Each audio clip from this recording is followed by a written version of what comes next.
ప్రతి మనిషి జీవితంలో ఒక కొత్త సవాల్ని ఎదుర్కొంటూ ఉంటాడు. నా జీవితంలో నేను ఎదుర్కొన్న సవాల్ ఒక మర్డర్తో మొదలైంది. ఎవరు చేశారో ఎందుకు చేశారో తెలియదు, కానీ దాన్ని అన్వేషిస్తూ నా ప్రయాణం మొదలైంది.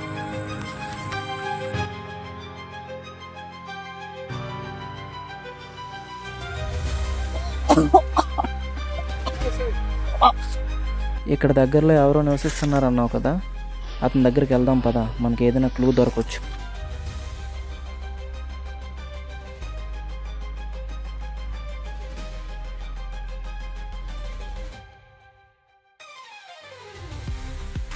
నిన్న రాత్రి అడవిలో మీకు అనుమానాస్పదంగా ఏమైనా కనిపించిందా?